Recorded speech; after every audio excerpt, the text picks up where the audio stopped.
सत साहिब सतगुरुदेव की जय।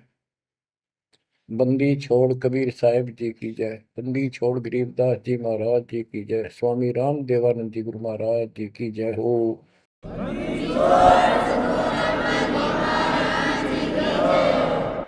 सर्व संतों की जय, सर्व भक्तों की जय, धर्मी पुरुषों की जय। श्री काशी धाम की जय, श्री सुडानी धाम की जय, श्री क्रोथा धाम की जय, श्री बरवाड़ा धाम की जय। सत साहिब गरीब नमो नमो सत पुरुष को नमस्कार गुरु के नहीं। सुर नर मुनिजन साधुआ संतों सर्वस नहीं। सतगुरु साहेब संत सब दंडो तुम प्रणाम। आगे पीछे मध्य हुए तिनको जा कुर्बान। नराकार निर्विषम काल जाल भय बंधन। निर्लेपम निज निर्गुणम अकल अनुपेशंदनम।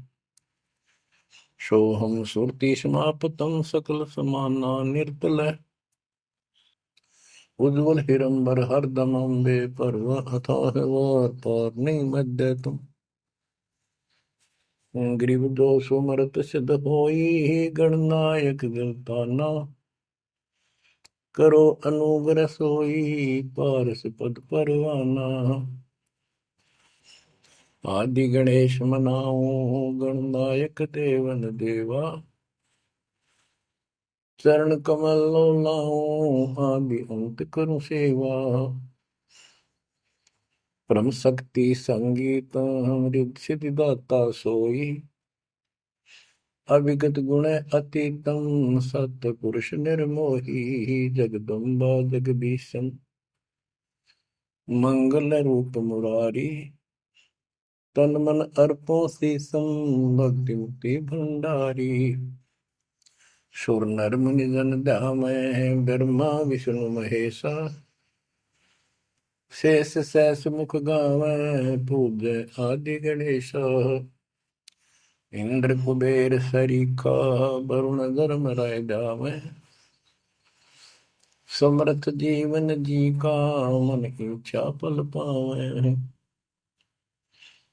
33 कोटि अदारा जावै सहस 88।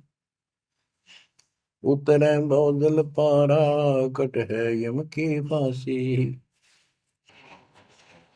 कबीर सतगुरु के उपदेश का सुनिया एक विचार।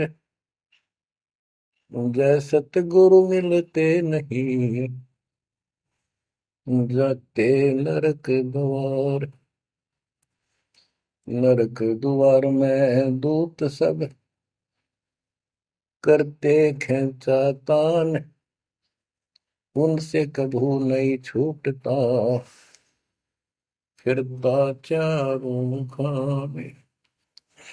कबीर चार खानी में भरमता कबहू न लगता पार।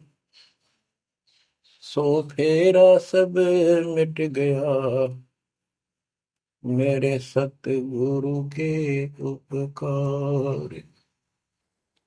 जय जय सतगुरु मेरे की। जय जय सतगुरु मेरे की। सदा साहिबी सुख से बसियो। अमरपुरी के डेरे की। जय जय सतगुरु मेरे की। जय जय सतगुरु मेरे की। सदा साहिबी सुख से बसियो। अमरपुरी के डेरे।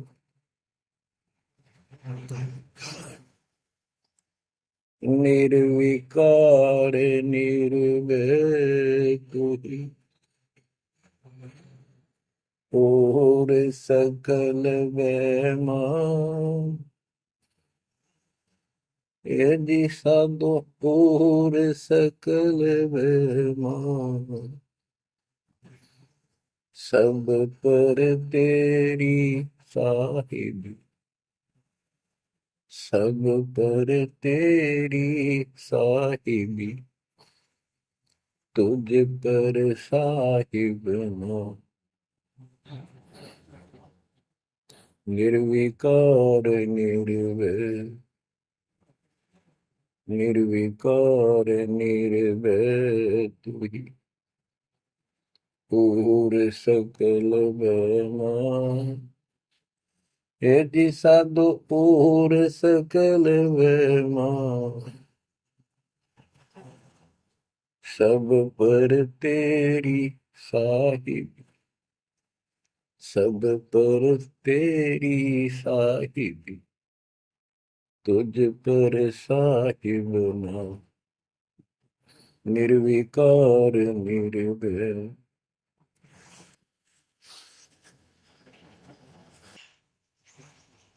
परम पिता परमात्मा कबीर जी की प्यारी आत्माओं, परमेश्वर की असीम रजा से, अपने पिता की असीम कृपा से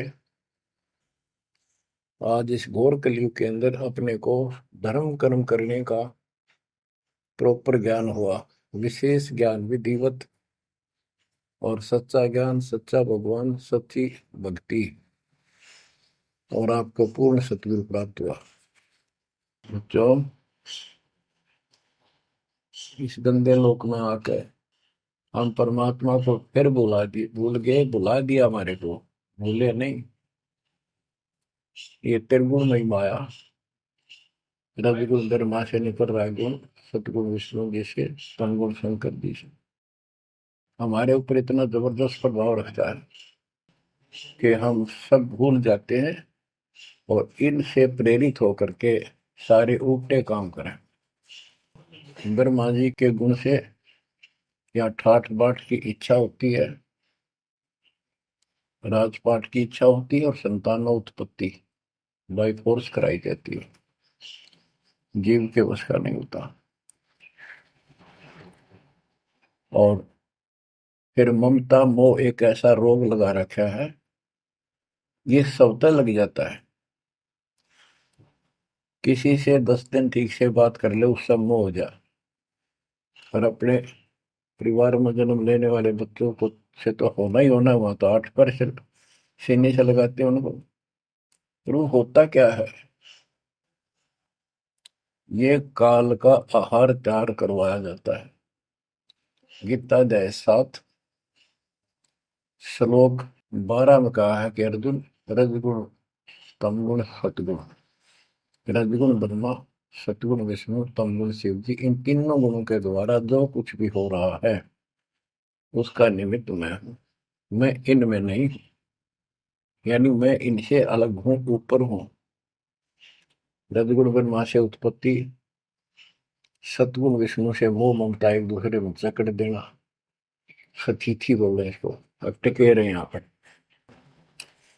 और तमगुण शंकर से संहार। ये है यहाँ का प्रोसीजर। हमारी आंख कतई नहीं खुलती क्योंकि प्रेशर ज्यादा है, इतना दबाव है, जीव की अवस्था नहीं है। आपको इतना ज्ञान सुना दिया और सुना रहे हैं, इस ज्ञान से आपके अंतःकरण में ये फाइनल हो जाएगा एक दिन। क्योंकि बार बार कोई वस्तु सुनते हैं, उसका धीरे धीरे धीरे धीरे असर बनना शुरू होता है। हम बातें सुनते हैं, सत्संग सुनते हैं, विचार मालिक के सुनते हैं, वाणी सुनते हैं, तो एक बार तो कति वैराग आ जाता है कि सचमुच बहुत गलत जगह फंस गए, या कुछ भी अपना लेंगे। और उसके थोड़ी सी देर के बाद, क्योंकि मेरे को और काम भी करने होते हैं, ये व्यवस्था यहाँ की ऐसी है, तो फिर शाम तक कति भूल पड़ जाती है, बस मंत्र कभी कभी याद आ जाते हैं करने हैं, सुबह दोपहर शाम की वो नियमित सतुति भी याद रह जाती है। बाकी समय हम ज्यादातर अन्य कारोबार के सिलसिले में, रोजगार के सिलसिले में बातें करते रहते हैं। वह फिर से थोड़ी सी भूल पड़ जाती है, फिर जब सत्संग सुनते हो फिर जागृति आती है। ये ऐसे चलेगा, चलने दो। जैसे आपको बताता हूँ, बार बार दास बताता है कि आप बच्चे स्कूल में जाते हैं, अध्यापक आता है, अपना उसका पीरियड लेता है, सबको सावधान करता है, ध्यान से सुनो, लाइन में बैठ जाओ। तो हम बहुत सतर्क होके उनकी एक एक बातों को सुनते हैं, नोट करते हैं, लिखते हैं, फिर याद करते हैं। उसके बाद हम फिर खेलते कूदते भी हैं, बच्चे घर का भी काम करते हैं, माँ बाप का हाथ भी बटाते हैं। लेकिन जो स्कूल के अंदर जो बातें सुनी थी, जो ज्ञान सुना था, वो एक अलग कोने में, मन के हृदय के अलग कोने में डिपॉजिट होना शुरू हो जाता है। और उसके अतिरिक्त हम और भी काम सारे करते रहते हैं जो पहले भी कर रहे थे। एक दिन हम विद्वान बन जाते हैं, वो काम फिर भी कर रहे हैं। इस ज्ञान को रह रहकर सुनने से एक दिन आत्मा कति दृढ़ हो जाएगी कि इस संसार में एक दिन भी रहने का नहीं है, ये संसार एक दिन भी। और कभी भी फिर शरीर यहां से छूट जाए, जाने का टाइम आ जाए, नो प्रॉब्लम। हमारी आस्था सतलोक में जाने की होगी, क्योंकि हमने वहां जाने का टारगेट बना रखा है। पहले तुम्हारा कोई टारगेट नहीं था, हमारे पास जाएंगे कहाँ। उसमें कोई बच्चे में मोह हो जाता, परिवार में मोह रह जाता, यही कुत्ते बनकर जन्म ले लेते। कबीर साहब कहते, जहाँ आशा तहाँ बासा हुई, मन कर्म वचन सुमरियो सो। गीता अध्याय 7 श्लोक 6 में यही स्पष्ट किया है कि अर्जुन, अंत समय में जो जिस भी भाव में भावित रहता है, जिसके ऊपर जिसमें आस्था रहती है, वो उसी को प्राप्त होता है। जब तक हम भक्ति नहीं करते, इस ज्ञान से परिचित नहीं होते, तो हमारा संसारिक संसारिक यानी परिवार में, संपत्ति में, इसमें कभी हम जकड़े बैठे होते हैं। एक उदाहरण दिया करते थे गुरुदेव, एक बूढ़े की मृत्यु होती, किसान था, पशु रक्षा करते थे, मृत्यु होने लगी, उसकी जुबान बंद हो गई। आसपास परिवार के सदस्य आगे, वही पिताजी तो अंतिम टाइम आ गया, वो आगे। तो थोड़ी देर के बाद वो ऐसे संकेत करने लगा, ऐसे इशारा हाथ से। उन्होंने सोचा भाई पिताजी कुछ कहना चाह रहे है, हो सकता कोई धन दाब रखा और बताना भूल गया, वो अचानक मृत्यु होगी। एक डॉक्टर बुलाया, उसने पता था कि एक बार ये बुलवा देगा, 500 रुपये लेगा, ऐसा इंजेक्शन लगाता है। वो बुलाया गया, उसने इंजेक्शन ला दिया। पिताजी बता बता जल्दी क्या कहना चाहो थे।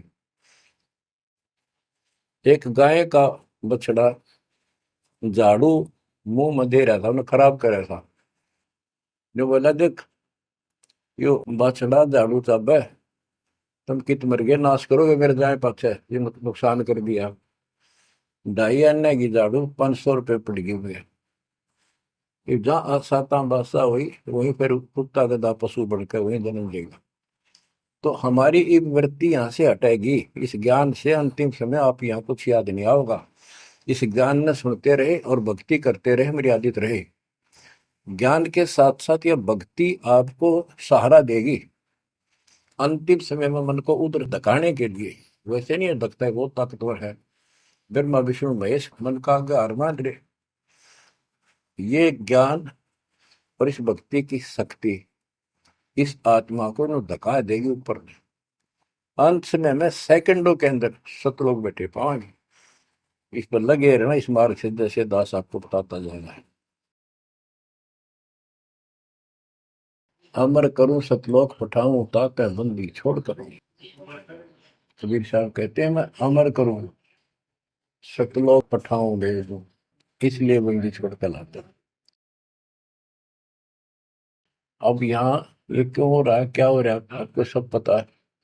पहले तो नहीं था, पर अब पता लग गया आपको, बिल्कुल सही पता लग गया। माता पिता के सामने बच्चे एक या दो तुरंत मर जाते हैं, चक्कर मारते रह जाते हैं, हाथ कुछ नहीं आना, और कई महीने वर्षों तक उसकी याद सताती रहती है। हम इतने विवश हैं, हम इतने बंद में हैं, हम कुछ नहीं कर सकते, लाचार हैं। एक राष्ट्रपति किसी देश का, या प्रधानमंत्री, या अन्य कोई सक्षम मानता अपने आप को, उसका इकलौता बेटा मर गया, प्रधानमंत्री, टक्कर मारा वो, टक्कर। और उससे पहले जब आकाश में वो हुई थी उसकी तुती, साथ में आकाश में रहा था, उसका दिमाग धरती पे पटक दिया। एक बताते हैं, महाभारत में प्रकरण आता है, द्रोणाचार्य, ये गुरु था कौरव पांडव का, और शिक्षा दिया करता, मोह मत करो, मोह सबसे बड़ा खतरनाक है। द्रोणाचार्य का जब लड़का अश्वत्थामा मरा, मरा नहीं था उस समय तक, ये कह दिया गया अश्वत्थामा मर गया। वो झूठ बुलवाई गई थी श्री कृष्ण में प्रवेश काल द्वारा, कि एक अश्वत्थामा नाम का हाथी था, उसको मार दिया गया। और युधिष्ठिर का बहुत विश्वास करते थे सब, कि ये सत्यवादी है, कभी झूठ नहीं बोलता। तो काल ने यह चाल चाली कि द्रोणाचार्य पांडवों की सेना को मार डालेगा, बहुत जबरदस्त तीरंदाज है, बहुत गजब का शूरवीर निशानेबाज है, इसको कंडम किया जाए। तो उसको कंडम करने का तरीका अपनाया कि इसको एक झूठी खबर फैलाई जाए कि इसको थॉमस का बेटा मर गया युद्ध में, फिर ये पागल हो जाएगा। ऊपर तक दुनिया गीत गाती है, जब लग गया अपने, जब पता लग गया, तो युधिष्ठिर से झूठ बुलवा दिया कि तूने कह दे कि अश्वत्थामा पीते, अश्वत्थामा मर गया, तेरी झूठ भी ना होगी, हाथी मर गया ना, ये हो जाएगा। तो पहले तो युधिष्ठिर माना नहीं, फिर ये कहा कि हाथी मार दिया है, तो झूठ थोड़ी है। झूठ तो थी है, जो थोड़ा, पहले हम छोटे से थे, तो यूं कहते, अरे झूठ बोली तो ना पाप लगेगा, बोला ना, उंगली पर उंगली चढ़ा के बोली थी, ये कौन पाप लगे। यानी ये अपने फार्मूले हैं, पाप तो पाप तो लगेगा। तो सब ने कहा कि आपका बेटा अश्वत्थामा मर गया, दौड़ना चाहिए। तो बोला नहीं, मेरा बेटा नहीं मर सकता, नहीं मर सकता, उसको मारने की हिम्मत किसी में नहीं है। कि युधिष्ठिर कह देगा तो मैं मान जाऊंगा। तब युधिष्ठिर ने कहा, अश्वत्थामा थे नर व कुंजर, नर तो जोर तो बोल दिया, व कुंजर, भाई हाथी आदमी या हाथी, ये नहीं कह सकता, वो मन मन में बोल दिया। तो यह बात सुनकर अश्वत्थामा आई थे, अश्वत्थामा मारा गया। आगे कड़ा सुना था द्रोणाचार्य, नरवा कुंजर कह गया वो, इतना पागल ने ढाल हो गया, टक्कर मारा, कति कंडम हो गया, उसने हथियार भी नहीं उठा उसने। और पांडवों ने वो गढ़ जीत लिया उस साइड का जहां वो मोर्चा डटे खड़ा था। तो बच्चों, ये मोह इतना जबरदस्त है, जीव के बस का नहीं है। और बनता कुछ नहीं, बचाओ कुछ नहीं। तो इसका बचाओ अब है तो ज्ञान हो, ये ज्ञान जो दास बता रहा है, ये आपके हृदय में जच जा कति, ये कुछ भी अपना नहीं है, 100 की 100 साची है, पर मन मानने तैयार नहीं, आत्मा को दबाए रखा है। ये सब काल आहार हमसे पैदा कराया जाता, जैसे कसाई बकरे पालता है, कसाई बकरे पालता है, उनके लिए चरागाह बनाता है, सुंदर तालाब बनाता है पानी पीने के लिए, उनके लिए छाया, गर्मी, सर्दी, ओलों से बचने के लिए शेड डालता है। पहले झोंपड़ी डाला करती थी, तो उस घास फूस के और लकड़ी, अब तीनों का शेड बनाते, पंखे लगा दिए जाते। और ये समझो कि जैसे कसाई ने 3 पाली रखे हैं नौकर, एक बकरे मोल लाके वहां छोड़ता है, दूसरा उनकी पालन पोषण करता है, और तीसरा उनमें से निकाल के और अपने कटवा देता, बेच देते हैं, कसाई को सौंप देता है। ये प्रोसीजर है यहाँ पर। जैसे कसाई कभी कभी आता रहता है, बकरों को देखता है, संभालता है, तो उनके कमर पे हाथ मारता, शरीर पे, और वो उसको अपना एक बहुत हमदर्द मित्र मानते हैं, मालिक मानते हैं। देखो हमारे को कितनी सुविधा दे रखी है, पानी क्या, घास क्या, गर्मी सर्दी से बचने का। वो देखता तो हाथ मार के ऐसे है कि ये कितनी कीमत का हो गया, कितना मांस है इसमें। और वो समझते हैं ये प्यार करे हमारे से, कसाई लाड करता है, वो भी उसको प्रतिफल में जीभ से चाटते हैं उसका हाथ, प्यार करते हैं। और कई कई तो उसके ऊपर पैर फैला कर उसको प्यार देना चाहते, सीने से लगाना चाहते हैं बकरे। ऐसा पशु भी प्यार देते हैं, उसको अपना मांस। वो देख रहा है इसमें मांस कितना है, और नौकरों को बता देता है इन इनको निकाल लो। उसका कोई रहम नहीं है, कितना लाड करो, कितने उसके गुण गाओ। उसने उद्देश्य यही है, उसका मतलब यही था, उनको पालने का। कबीर साहब कहते खाई खुराक का पैन पोशाक का यम का बकरा पलता है। या बढ़िया बढ़िया माल खा के और सुंदर सुंदर कपड़े, ड्रेस, अटपट फैंसी के कपड़े, ये पहनेंगे वो पहनेंगे। कहते खाई खुराक का पैन पोशाक का यम का बकरा पड़ता है। काल के बकरे पड़न लग रहे हो तुम। इन बातों को बच्चों अच्छी तरह हृदय में बैठा लो, एक कोने में। संसार में रहेंगे, रहना पड़ेगा, लेकिन परमात्मा की शरण में रहेंगे, मर्यादित रहेंगे। काल का कोई अटैक आप पर नहीं होगा, ना आपके परिवार पर होगा, ना किसी धन संपत्ति व्यवसाय पर होगा। ये सत्कर मान लेना। हम मर्यादा को हल्के में ले लेते हैं, और ये हमारे विनाश का कारण होता है। गलती हम करते हैं, कोई काल का ऐसा अटैक आने का समय हो गया और वो नुकसान हो गया, तो भक्ति और छोड़ देते हैं, हो गया सर्वनाश। भक्ति छोड़ दी, भगवान की शरण छोड़ दी, फिर और कहाँ ठिकाना रह गया। कटी पतंग हो गई। कटी पतंग का कोई अस्तित्व नहीं रहता, कुछ देर उड़ जरूर सकती है, अंत में पता नहीं कि कर का पेड़, बबूल के पेड़ में उड़ के फड़फड़ कर कपाटती है। ऐसे फंसे रह जाओगे तुम इस काल के जाल में, कांटेदार झाड़ियों में, इस गंदे लोग।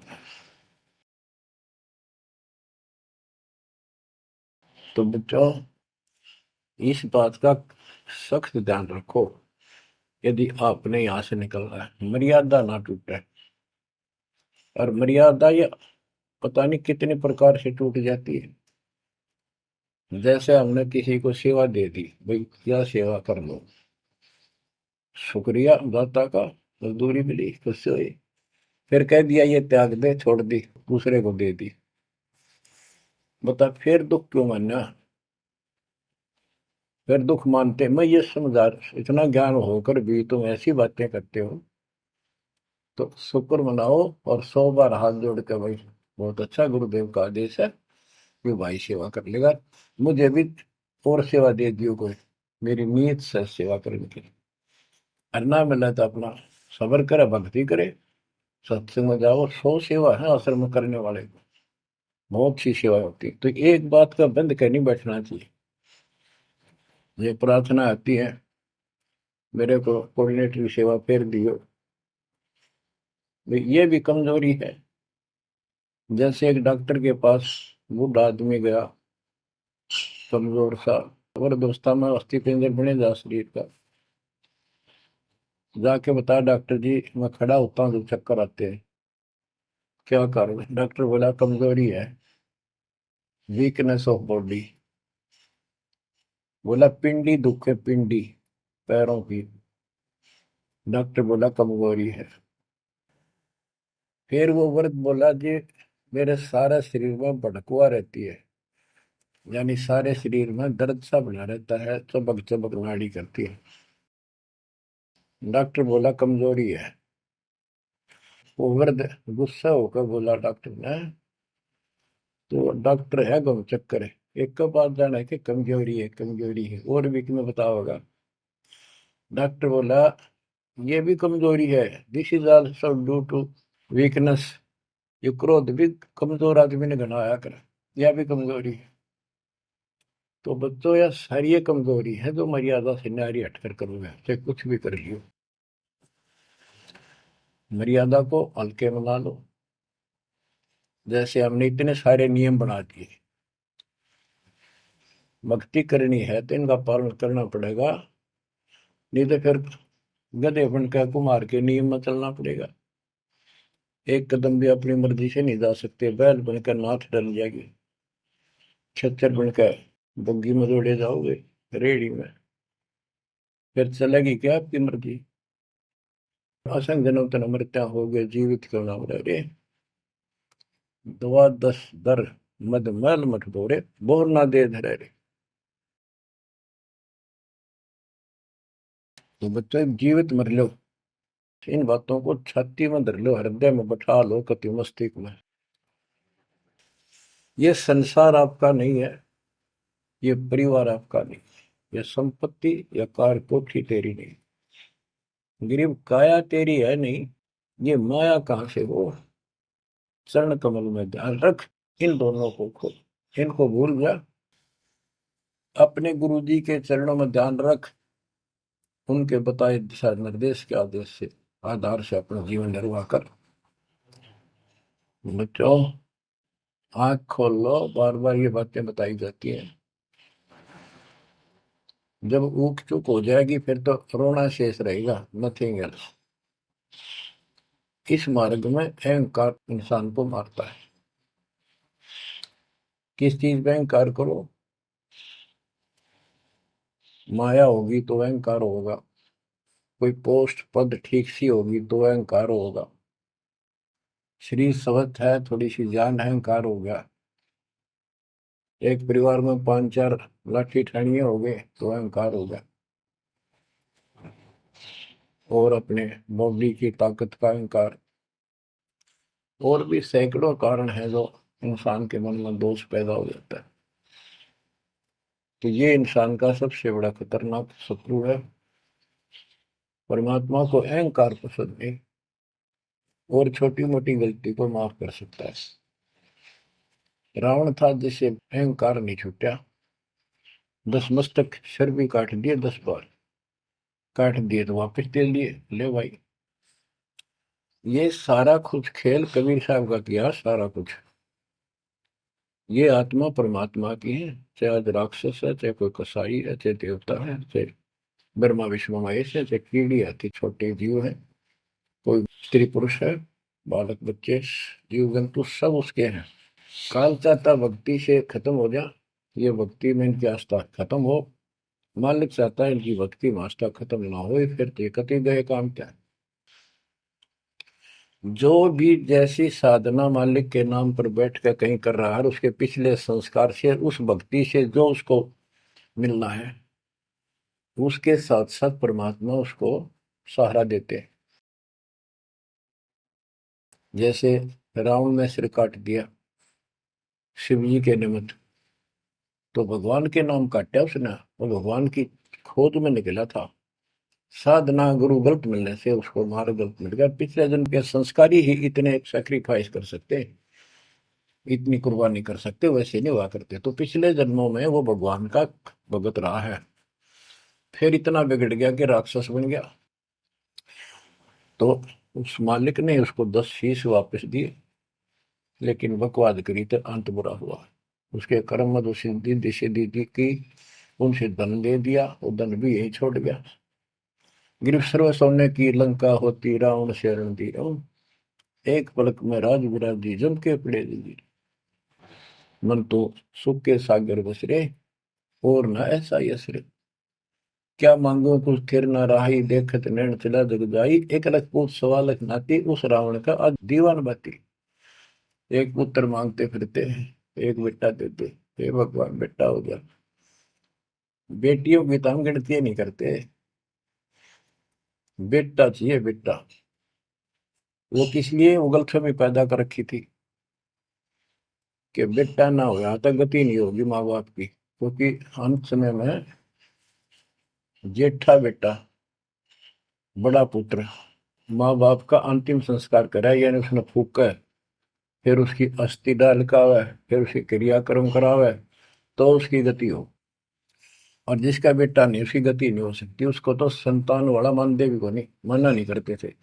अब तो ये चांदना होगा, रोशनी होगी, बेटा बेटी है, कितनी मूर्खता का काम था। लेकिन काल ने तो उल्टी पढ़ाई पढ़ानी, उल्टा रास्ते डालना, वो होना, एक परंपरा बनाकर बैठ गए, वो एक लकीर के फकीर होंगे। जैसे राजा दशरथ का सबसे बड़ा बेटा रामचंद्र था, उसको राज दे दिया, और बच्चों फिर उसको वनवास देना पड़ गया मजबूरी में। रामचंद्र जी वनवास में चल पड़े।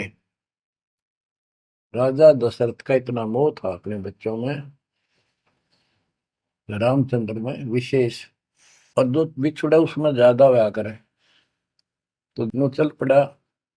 महल के ऊपर चढ़ के देखा, दिखता रहा, पर नहीं दिखा, तो चौबारे की अटारी पर चढ़ गया, चौबारे पर, चौबारे पर चढ़ कर जहां तक उससे दिखा, फिर मुंडेर पर चढ़ गया, एडी ठाई गिर गया, वहां से जमीन पर गिर गया, गिरते मर गया। अब रामचंद्र वापस नहीं आया, उसका अंतिम संस्कार किसने करा? वो पूछने वाला वे मंदबुद्धियों ने, जो दुनिया को भ्रमित क्या करते थे, किसी की अकल वहां नहीं गई वहां तक। जेठा बेटा था ही नहीं, फिर उसके अंतिम संस्कार किसने करे? दूसरा न करे होंगे। तो ये बात कहने की है, तो इसका मतलब उसकी गति हुई नहीं, बेटा होते हुए भी अंतिम संस्कार नहीं कर सका। तो इन बातों ने छोड़कर सतगुरु कबीर साहब द्वारा जो ज्ञान दिया है, इस पे दृढ़ हो जाओ। देखो, हमारी सारी बात उल्टी है। भक्ति मार्ग में बेटा है, बेटी है, अच्छी बात है। परमात्मा के चरणों में लग गए दोनों, तो हम तो बरी से हो गए, क्यों? भगवान आप पर खड़ा हो गया। और बेटा भक्ति नहीं करता, बेटी करती है, तो एक कौडी का नहीं हो बेटा, किसी काम का। कबीर साहब कहते हैं, राम रटत कन्या बलि, साकर बलाना पूत, छेरी के गलगल थना, छेरी के गलगल थना, जिसमें दूध न बूत। बकरी के गल में एक खाल लटका रहा, थन के साथ, व्रत की खाल। कहते वो बेटा था, गल का ऐसे वजन है सिर पर, बेमतलब का व्रत का दिखावा दिखावा है। और वह बेटी अच्छी, राम रटत कन्या बली, सकट बलाना पूत। तो बच्चों, ये दातम मार्ग है, इसमें सारी बातें पहले से विपरीत हैं। देखो, बेटा ना होगा, बेटी बेटी होगी, तो यहाँ सृष्टि नहीं चलेगी। और बेटी बेटी होगी, बेटा नहीं हुआ, तो भी दिक्कत संसार की सृष्टि में आ सकती है। बाकी भगत का कोई फर्क नहीं पड़ेगा। इन बातों को जो दास कहता है, इनको एक सामान्य बातें ना समझना, निष्कर्ष है इस जीवन का। जिसका बेटी नहीं है, तो उसको ये तड़प रह जाती है बेटा होता, या भूल के भी ना करना। इन बेटे वाले ने देख लो कितने सुखी, टाइम पर रोटी नहीं, चाह नहीं भी तरसे बैठे बैठे। वो सोचे बड़ा दे देगा, छोटा सोचे बड़ा आप दे देगा, बड़ा सोचे छोटा कह देगा। बड़े बेटे आंखें में आंसू बुढ़ा में। और बेटी आखिरी सांस तक प्यार देती है अपने माँ बाप को। एक आदि ने कमी बात कह नहीं सकते, वो किस्से के बिना होती हो तो आत्माएं नष्ट होती है। आखिरी सांस तक यहाँ भी हमने देखा, जैसे लड़की रोटी खा रही है और लड़का वैसे बैठा था। माँ ने कहा बेटा वो सामान ला उठा कर, मैं रोटी तैयार बनाऊं भोजन। बेटा बेटा ना लाऊं, यूं कौन खोया लावे। बेटी तो कहा भी कोई ना, रोटी खाती खाती छोड़ गए। आन की थी एक 10 साल का की होगी, लड़का 12-13 साल का। उठ कर रोटी छोड़ के हाथ धोकर और सामान लाकर माँ को दे दिया। लेकिन फिर भी बेटे में मोह ज्यादा और बेटी में नहीं। इसका कारण यह था कि हमने बेटी को बाहर बना लिया इस गलत रीति रिवाज। बेटी तो 15-16-20 साल की मेहमान होती है आपकी। ये तो परमात्मा की बेटी 2 गुना का सुधार करती है। आगे जाके घर बसावे, उस परिवार को भी सुधारे और माँ बाप के अंदर मोह न्यारा रहे।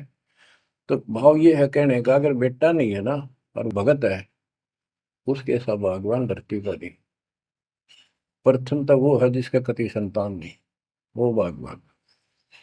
दूसरा वो है जिसका बेटी बेटा ना हो, बेटियां की करके शादी वृद्धावस्था में अपना ले कमाना जाता है। और बेटी वहां बैठी भी माँ बाप की चिंता करेंगी और कोई ना कोई सुविधा उनको देती रहेगी। और बेटा छाती पर रह के भी खून फूक के जाएंगे। कति साफ दिखाई दे है, इसमें कोई मानो तो ना मानो। लेकिन बेटे भी हैं, ठीक है, और उनमें वो भी भक्ति करो, आप भी करो, कुछ दिन में उनको समझ आ जाएगी। पुत्र वधु भी भगवान से डरने वाली हो जाएंगी, माँ बाप का ध्यान रखें। वैसे कोई विकल्प नहीं इसका। लेकिन इस दुख को हम अच्छा मानते हैं पुत्र ना होने से। हम तो काल ने गधे बना रखे हैं। जितना कष्ट हमें रहे और वजन लग जा रहा है तो हम सीधे चला और कम हो जाता मानने को नहीं। हमारा तो जैसे एक माई का पुत्र मर गया 15-16 साल का, और भगत थी,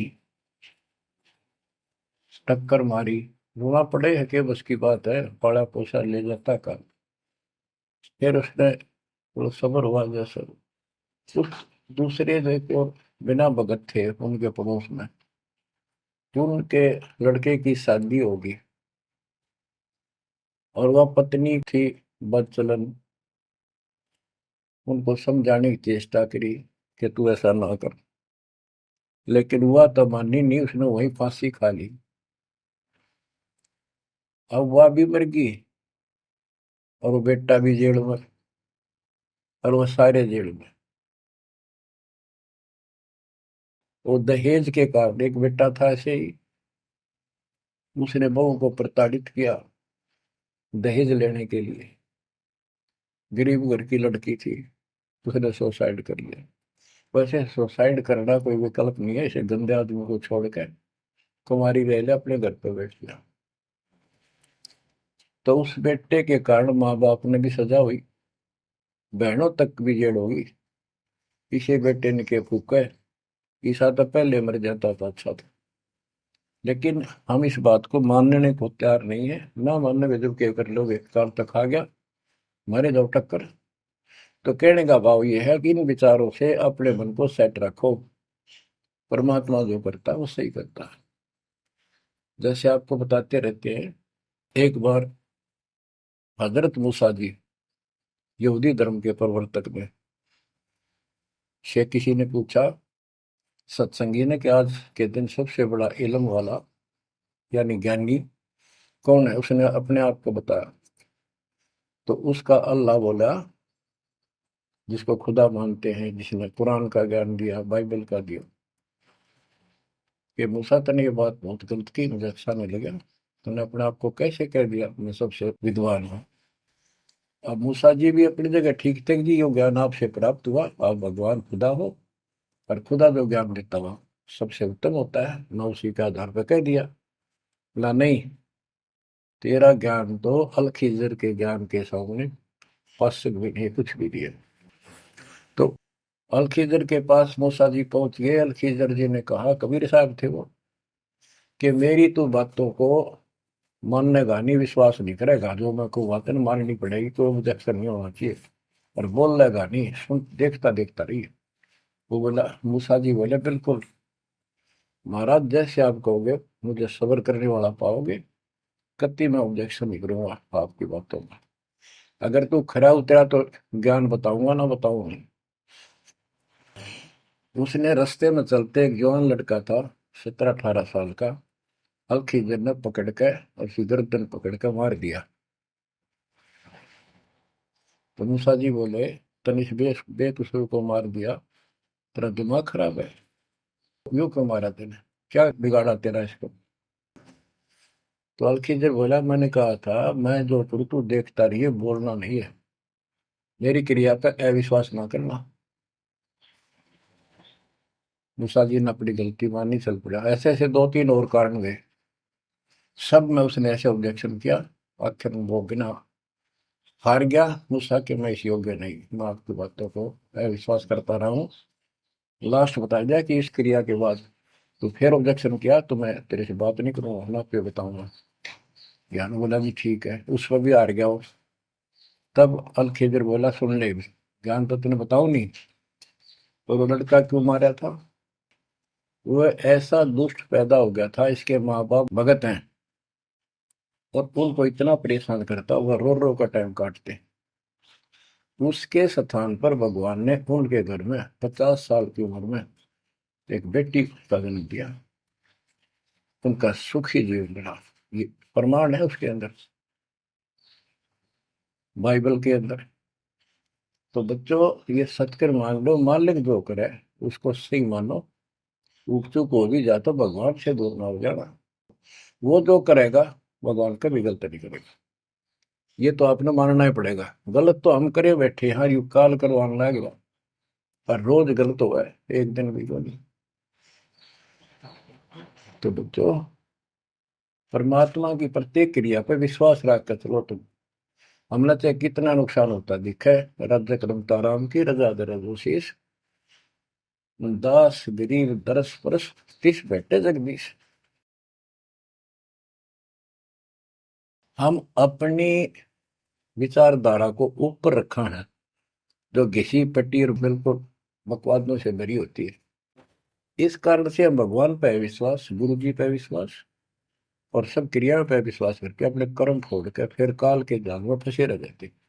और वहां कुछ है ही नहीं वो तो सारे उल्टे कर्म, बेसिक परंपरा बनावटी है। बच्चों, विश्वास करो अपने बंदी छोड़ पे, विश्वास नहीं करोगे तो मार खाओगे। गरीबदास जी कहते हैं, गरीब सर्जन अर्जुन को सतगुरु मिले, मक्के मदीने माही, 64 लाख का मेल था, दो गन सब ही जाही। गरीब चंडाली के चौक में सतगुरु बैठे आए, 64 लाख गारत गए, दो रहे सतगुरु पाए। गरीब सरजुन अर्जुन ठाहरे, सतगुरु की प्रतीत, सतगुरु यहाँ ना बैठिए, यो द्वारा है नीच। गरीब ऊंच नीच में हम रहे, हांड चाम की दे, सरगुन अर्जुन समझियो, रखियो शब्द सने। बच्चों, सरजुन और अर्जुन नाम के दो मुसलमान थे। इनके नाम तो मुसलमान पद्धति पर थे।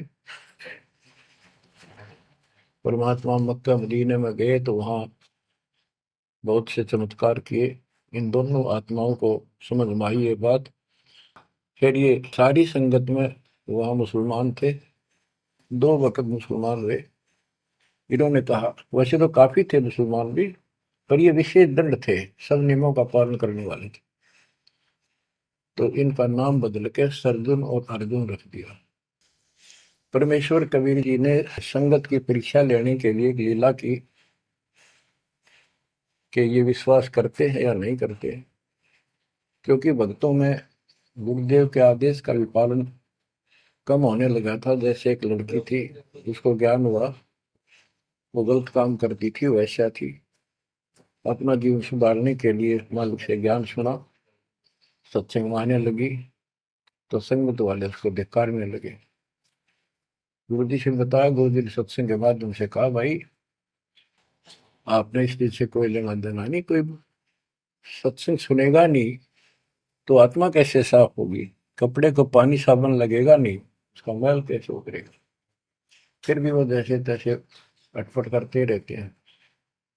एक दिन मालिक ने परीक्षा ली, एक लड़की उस वैश्या को हाथी पर बैठाया, हाथी किराए पर लिया, हाथ में गंगा जल, सफेद पानी बोतल में भर लिया जैसे शराब हो, लड़की के कंधे पर हाथ रख लिया, सारी काशी में घुमा दिया, साथ में रविदास जी थे। तो जितने भी सबको पता चलता है, लोग देखते गए, शिष्यों को बुला बुला के लाओ, देख हम तो क्या करते, वहां पर वैश्या तक जाती है, दुल्हा कैरेक्टरलेस है। पहले तो हम भगवान क्या करते उसको, इतने सुख दे दिए, जिसमें जान निकली पड़ी थी, टोटा दुखी कर रहा था, शरीर में कष्ट थे, कहीं सुबह का रोटी भी नहीं थी, और इतने ठाठ कर दिए गुणे दिनों में। जब तो भगवान थे, आज वो शैतान लगे। ये हमारी कमजोर बुद्धि, जीव बुद्धि की सोच थी। सब परमात्मा को छोड़कर दूसरी साधना करने लग गई। गरीबदास जी कहते, बड़ुआ बड़ुआ सब कहे कोई ना जाने खोज। क्यों ऐसे किया था उस बालक ने, इसको कोई नहीं समझ सका। दास गरीब कबीर कर्म बट सर का बोझ, कि वो इतने शिष्य बना लिए थे, उसका भार गुरु पे होता है उनको पार करने का। अब वो सारे निकम्मे हो गए थे, अविश्वास कर रहे थे, मर्यादा का पालन नहीं करते थे, तो एक का झटके में सारे आप पड़ गए, वो भार सारा उतर गया। तो उस समय अर्जुन सर्जुन बाहर गए हुए थे, उनका ड्यूटी लगाई थी, तू जाया करो मुसलमानों के मेला में, वहां समझाओ लोगों को। तो मक्का मदीना से ये आए। उस समय सारी लीला हो चुकी थी, और कबीर साहब उनकी परीक्षा के लिए उस दिन भी उस लड़की के घर जा बैठे, वैश्या के आंगन में। अर्जुन सर्जुन को बताया कि गुरु जी तब भाई कति गिर गए, जुल्म कर दिया सरेआम, वैश्या के साथ हाथी में घूम रहे थे, शराब पी रहे थे। अर्जुन सर्जुन को विश्वास नहीं हो रहा था कि ऐसी क्या बात कर रहे हो, ऐसी बात कहने से ही पाप लगता है गुरु जी के प्रति, तुम ये बोल क्या रहे हो। तो एक बोला, मैं अभी देख कर हूँ, आज भी वहीं बैठे ना, एक ही ना, तो जा देख ले, देख लो जाके। वो दोनों वहां गए, परमात्मा बैठे थे, लड़की पैर दुबारी, गुरु जी बैठे चारपाई पे, बेटी बैठी नीचे। तो गुरु जी को शिक्षा देते हैं, गिरफ्त अर्जुन अर्जुन ठहरे सतगुरु के प्रतीक। यानी उनने कुछ दृढ़ता दिखाई थी, फिर जाके देखा तो वहां सतगुरु से बोले, सतगुरु आना बैठिए, यो द्वारा है नीच। हे सतगुरु, आप यहाँ ना बैठो, ये तो एक नीच औरत का घर है।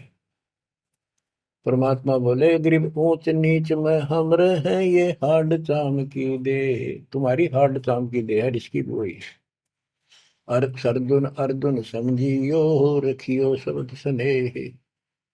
तुम समझ जाओ, अपनी भक्ति कर लो, जो नाम दिया, इन बातों में कुछ नहीं दे रहा।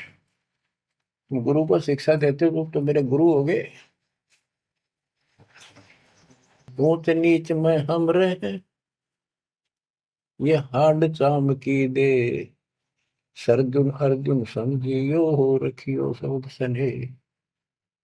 तो उनकी आंखें जब खुल गई, पैर पकड़ लिए, माफ करो गुरुदेव, मेरे नीच आत्मा है, हमसे बड़ी भूल होगी, क्योंकि वो चाहती उनको भक्ति। फिर परमात्मा ने कहा, बेटा कितनी बात बना लो एकदम, मेरे प्रति वो भाव थारा हो नहीं सकता, तुम्हारे मन में मैल आ चुका है, और ईब मेरे इस शरीर से, गुरु रूप से तुम पार नहीं हो सकते। फिर रोए बुरी तरह जी, फिर उद्धार कैसे होगा? फिर बता कि दिल्ली से 10 मील दूर पश्चिम की ओर किसी गांव में हम फिर आएंगे, हमारा एक भक्त आएगा, उसको दीक्षा देंगे, दीक्षा उससे लेकर तुम कल्याण को प्राप्त होगे। तो वो कहते हैं वहां से चल के वृद्ध अवस्था में हमायूं गांव है खरकोदे के पास, वहां आकर उनके कति वृद्ध हो गए, मालिक की कृपा से वो 200 साल जिए ऊपर से। और फिर गरीबदास जी को परमात्मा मिले 10 साल की उम्र में, उनको दीक्षा का आदेश दिया।